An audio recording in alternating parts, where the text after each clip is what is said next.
तर नेहा तुझी थोडंसं ब्रीफमध्ये इंट्रोडक्शन करून दे आणि तू कधी जॉइन केलं होतं? तुझा थ्रू आउट एक्सपिरियन्स प्रेग्नन्सीचा आमच्यासोबत कसा होता? थोडंसं शेअर करशील म्हणजे आत्ताच्या आपल्याकडं फिमेल्स जॉइन झाल्यात त्यांना थोडीशी आयडिया येईल त्याबद्दल.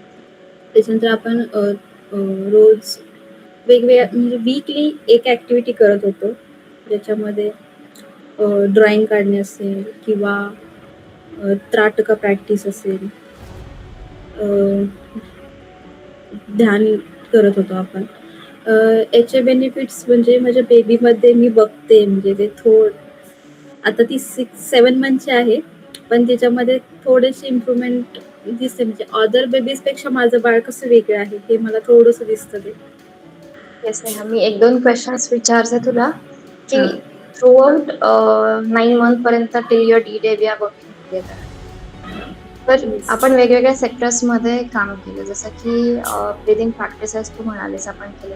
हं. तर याची इम्पॉर्टन्स किंवा त्या दिवशी तुला कोणकोणती फिलिंग आली? की लाइक प्राणायाम केल्यानंतर कसं वाटायचं किंवा मेडिटेशन नंतर कसं फील व्हायचं? जे तुला आधी त्रास होत होते, जसं व्हॉमिटिंग असेल किंवा हं. थोडंसं अँशियस फीलिंग असेल, काही फॅमिली इश्यूज असतात, आपण त्याच्यावरती जास्त फोकस करतो समटाईम्स. तर मग आपले काउन्सिलिंग सेशन्स मधून किंवा तुझं पार्टनर सोबतचं सेशन जेव्हा आपलं झालं, हं. त्यानंतर काही इम्प्रूव्हमेंट झाली का? या गोष्टींवरती पण जरा सांगशील?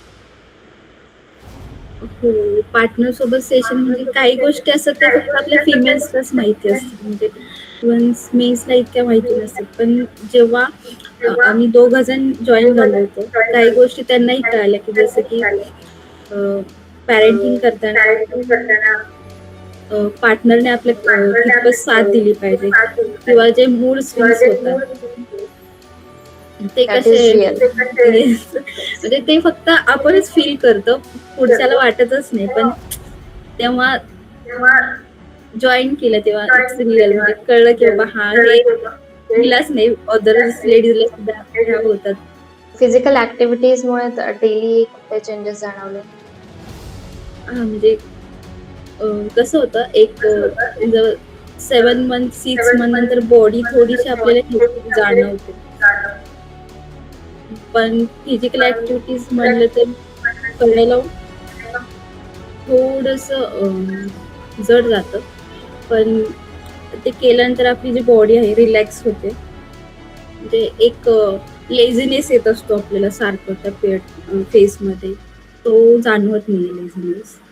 पोस्टपार्टममध्ये जे आपण ब्रीथिंग प्रॅक्टिस घेतलं होतं, रिकव्हरीसाठी ते इम्पॉर्टंट असतील असं आपण डिस्कस केलं होतं. देन ब्रेस्ट फीडिंग असेल, त्याचं प्रिपरेशन. त्या रिलेटेड थोडं सांगशील की हाऊ इट बेनिफिटेड यू? म्हणजे जाणवतं की म्हणजे जेव्हा आपण जे फेज असते म्हणजे डिलिव्हरी नंतरचे 4-5 दिवस असतात, म्हणजे ते एक ट्रान्झिशन फेज असते. तिथे आपल्याला काही समजतच नाही म्हणजे काय होतंय. एकतरी खूप म्हणजे इमोशनली होत असतो त्यावेळेस, आणि असं समजत नाही की आपल्यासोबत काय होतंय. एकतरी आपल्या हातामध्ये छोटंसं बेबी असतं, ते आपलंच असतं.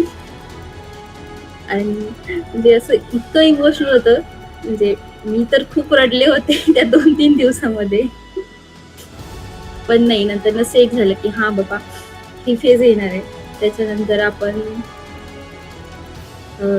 कसं म्हणजे स्वतःवर कंट्रोल करायचं. त्यासाठी मी थोडेसे प्राणायाम स्वतः बसून केले. म्हणजे आपण आधी जे म्हणजे सेशनमध्ये केले होते, ते फक्त मी 5 मिनिटासाठी का होईना स्वतःसाठी करत होते. त्याचा यूज झाला. स्वतःला इमोशनली कंट्रोल आपण कसं करू शकतो.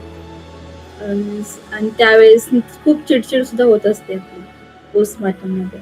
त्यावेळेस सुद्धा शांत कसं राहायचं हे मी खूप शिकले तुझ्याकडून त्यावेळेस. आणि त्याचा यूज मला झालाय.